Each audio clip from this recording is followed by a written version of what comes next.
Now I'm recording. So let's say I want to add some more depth or a little more definition to features that I have added. So, you know, I pinched these arms and legs out of the form. I actually added this belly and I added the cheeks. But let's say I want to make this chipmunk look like it's wearing a t-shirt. So what I'm going to do, I'm just going to sketch onto my chipmunk. I'm going to use my needle tool and just kind of draw the edge of my shirt, which is a little challenging because he has a very thick neck.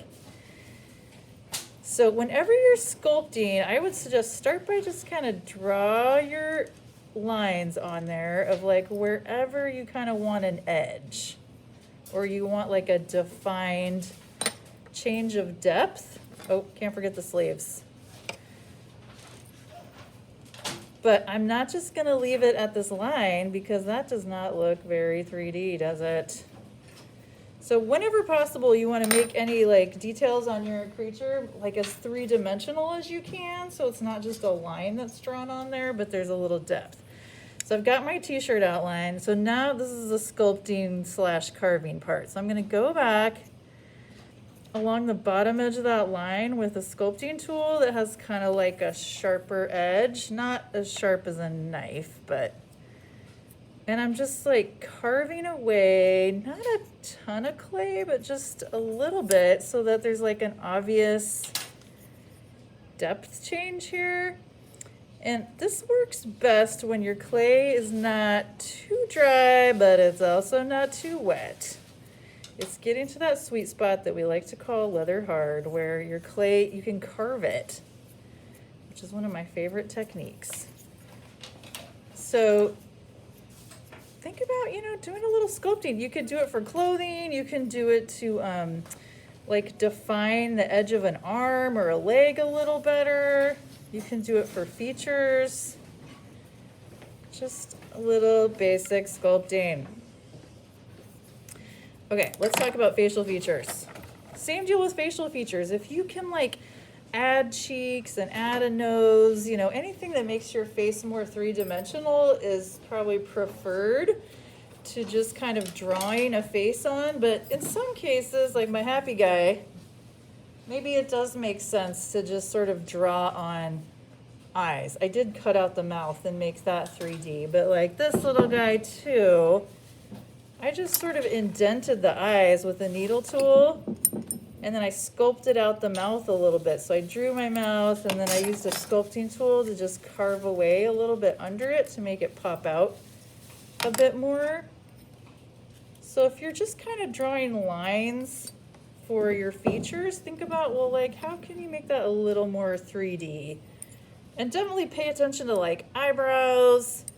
Tell a lot about mood, right? Whether they're angled down or angled up. Really tells us if you're sad or angry or happy. Okay guys, I'm gonna show you eyeballs two ways. Easy eyes versus hard eyes. These are the easiest eyes ever. If you poke in a bamboo paintbrush, it will give you actually a pretty nice, easy eyeball. Look, I just made bug eyes right there with this. You can go back and add like a pupil and make it a little more interesting, but that is kind of a fun, easy way to make eyes. And then, yeah, pay attention to your eyebrows. Eyebrows tell us a lot. I would say that's an angry eyebrow. If you want a more realistic eye, you can indent a little bit into your creature's face, score it. So you're basically making an eye socket. Make an eyeball, which is a ball of clay. Okay, that's too big. Redo. Smaller ball. That's better. It's still pretty big though, actually. And then add some eyelids. This is for kind of a human eye, although you could certainly, anything that has an eyeball or an eyelids this works for. So it could be a more reptilian eye. You make two little kind of flattened rainbow shapes or slug shape, score them. And then those are your eyelids. And you know, how you angle your eyelid can tell a lot about expression. If it's very wide open, if it's kind of like low over your eye, that makes it look more sleepy. If it's kind of angled down, right, it's gonna look angrier. Top eyelid. Bottom eyelid, same deal, except maybe a little bit smaller. Score everything.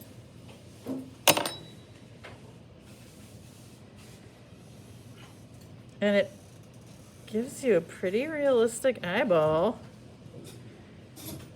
And you can go back and sculpt it, figure out which way it's looking. Add your eyelashes, some eye folds.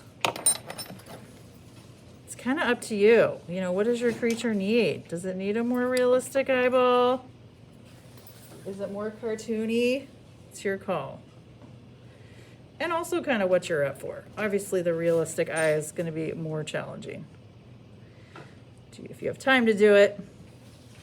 Okay, and then think about surface texture. So remember, you want your texture to help tell the story. This guy's going to be sad.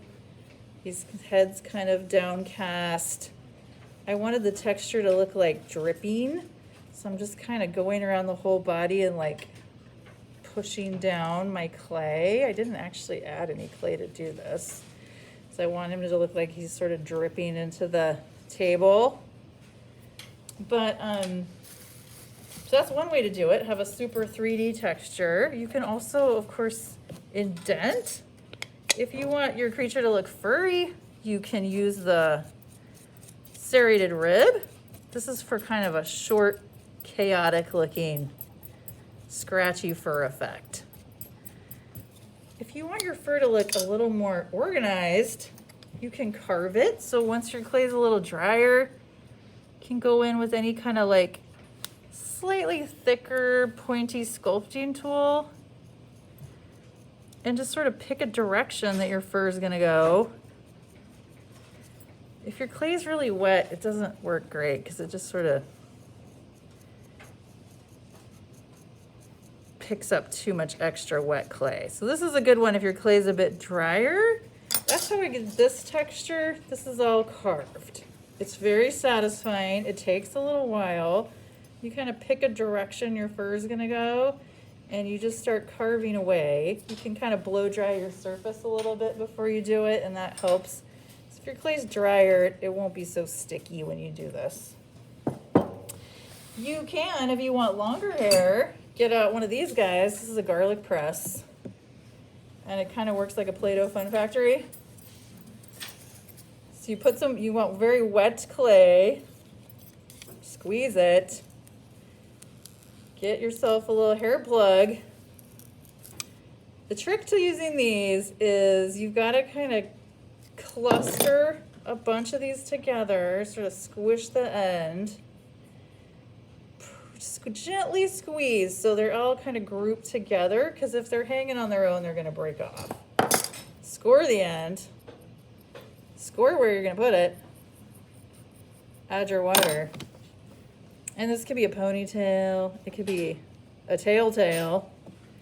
Some people have just covered their entire creatures with this, which honestly has looked kind of awesome in the past.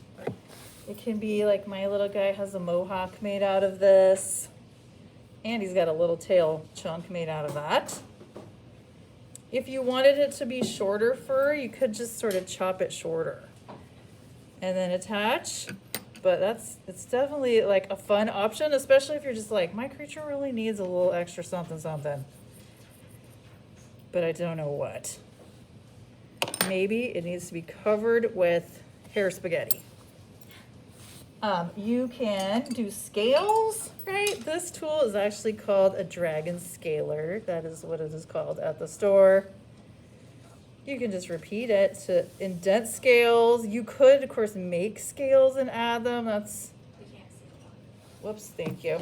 That's more of a project.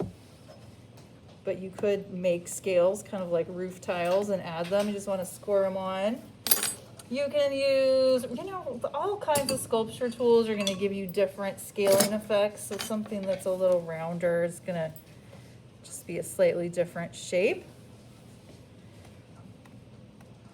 When you guys are sculpting, I have these rubber tip tools that are really nice for sculpting. They're just a little bit softer than the wood and metal tools. They're on my desk. There's like a beveled edge and then this kind of rounded edge. And these are in a container up here. And then all the texture tools are up here. Last one, if you want like snake scales, I have some netting from some avocados, I think, or maybe some oranges. Just kind of press that netting onto your creature and then like press it in or use a roller. And it gives you this nice, very snaky looking effect. You want your clay to be pretty smooth before you put that on. You can just make your creature smooth. If you go smooth, you want to go real smooth. So if you're like, I'm just not a smooth everything out perfectly kind of person, then, think about fur or something where you can have a lot of texture and it's going to look cool, but it's going to hide all the imperfections because it's all kind of scratchy. Okay. Texture, kind of the last step. I would leave your facial features and textures towards the end once you've got everything formed. So a lot of you aren't there yet, that's okay.